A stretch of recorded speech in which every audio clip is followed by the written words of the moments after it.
Bayangkan lo kerja di pabrik garment, ruangannya panas, sirkulasi udara minim. Di depan lo ada tumpukan kain yang harus dijahit secepat mungkin karena target hari itu ribuan potong. Jam menunjukkan pukul 10 pagi. Tiba-tiba, rekan kerja di sebelah lo berhenti ngejahit. Kenapa? Mesinnya macet? Bukan, matanya melotot kosong, badannya kaku kayak kayu, dan tiba-tiba dia ketawa cekikikan dengan suara yang bukan suara dia. Belum sempat lo lari manggil satpam, rekan di belakang lo ikut menjerit, lalu yang di depan lo. Dalam hitungan menit, satu aula produksi berubah jadi lautan manusia yang kejang-kejang. Aduh, ini skenario mimpi buruk banget. Ini kejadian nyata yang di tahun 2011 itu kan, yang di Jawa Barat. Betul, tahun 2011 sampai 2012 itu kayak tahun wabah buat pabrik-pabrik di Indonesia. Ada rentetan kasus kesurupan massal, ratusan buruh wanita tumbang barengan, dan hari ini kita bakal bedah. Apakah ini beneran ulah penunggu pabrik yang marah, atau ada penjelasan lain yang lebih masuk akal? Kalau gue sih sebagai orang Indonesia tulen ya, pasti mikirnya mistis dulu. Biasanya kan gitu, pabriknya dibangun di bekas kuburan, atau ada buruh yang buang pembalut sembarangan di kamar mandi. Emangnya lo punya penjelasan lain selain diganggu setan? Tahan dulu, kita bahas dulu apa yang terjadi di lapangan. Pola kejadiannya selalu sama. Korbannya 90% wanita. Terjadi di jam-jam kritis, menjelang istirahat siang atau lembur malam. Dan pemicunya biasanya satu orang yang histeris duluan. Dalam dunia medis, ini namanya MPI, Mass Psychogenic Illness, atau bahasa kerennya histeria massa. MPI, itu penyakit menular virus? Bukan virus bakteri, tapi virus pikiran. Jadi gini bro, lo bayangin otak manusia itu kayak sikring listrik. Di pabrik garment, tekanannya gila-gilaan. Panas, bising, target produksi yang nggak masuk akal. Plus mereka nggak boleh banyak gerak. Stres itu numpuk sampai akhirnya sikring di otak satu orang putus. Jepret. Oke, sikring putus. Terus kenapa dia jadi ketawa-ketawa atau teriak-teriak kayak macan? Itu namanya dissociation. Saat mental lo nggak kuat ngadepin realita, tekanan kerja, otak lo nyari jalan keluar. Cara paling instan buat kabur dari kerjaan saat itu juga adalah hilang kesadaran.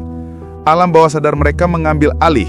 Dan karena budaya kita percaya setan, maka bentuk gilanya bermanifestasi jadi kesurupan. Masuk akal. Jadi karena di otak mereka taunya orang stres itu kesurupan, jadinya mereka acting kesurupan, tapi tanpa sadar. Tepat. Mereka nggak pura-pura. Mereka beneran sakit. Tapi pemicunya psikologis.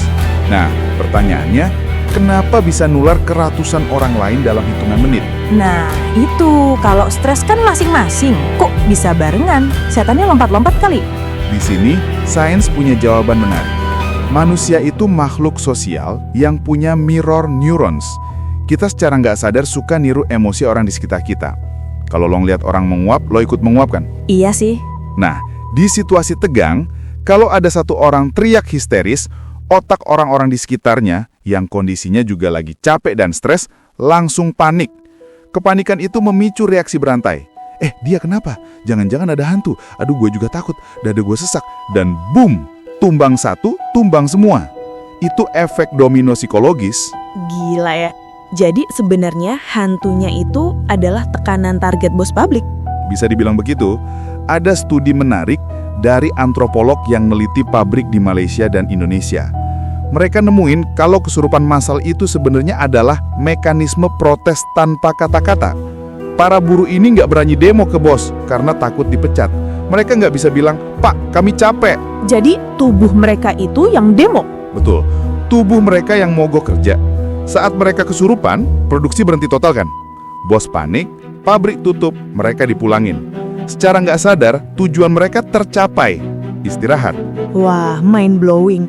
Jadi kesurupan itu adalah cara tubuh bilang, gue butuh libur bos. Tapi kenapa setan yang sering muncul itu aja, kayak Nyi Roro Kidul lah, macan lah? Karena itu database budaya yang ada di kepala kita. Kalau kejadian di pabrik Amerika, mereka nggak bakal kesurupan macan. Mungkin mereka bakal pingsan massal atau mual massal. Gejalanya beda sesuai budaya, tapi akar masalahnya sama. Tekanan mental yang udah nggak tertampung. Tapi tetep aja bro, pas gue lihat video rekamannya, mata mereka itu loh melototnya beda. Tenaganya juga jadi kuat banget. Masa iya itu cuman stres? Adrenalin bro. Saat otok mode survival, manusia bisa punya tenaga luar biasa. Gua nggak bilang faktor mistis itu 100% nggak ada ya. Kita hidup di Indonesia, hal gaib itu berdampingan. Tapi coba perhatiin solusinya. Pabrik yang sering kesurupan biasanya sembuh bukan cuma karena panggil ustadz atau dukun, tapi setelah manajemennya ganti sistem ventilasi udara, ngurangin jam lembur, dan ngecat tembok jadi warna lebih cerah. Oh ya? Iya, begitu lingkungan kerjanya lebih manusiawi, setannya pergi. Kebetulan, gua rasa enggak. Sadis. Ternyata pengusir setan paling ampuh itu bukan kemenyan, tapi HRD yang pengertian. Kesimpulannya gitu. Fenomena 2011 itu ngasih pelajaran mahal. Manusia itu bukan mesin. Kalau lo tekan terus-terusan, mereka nggak bakal rusak kayak robot. Mereka bakal menjerit. Dan ceritanya bisa bikin satu pabrik geger. Gue Oza, Gue Kai. jaga kesehatan mental kalian. Sampai jumpa.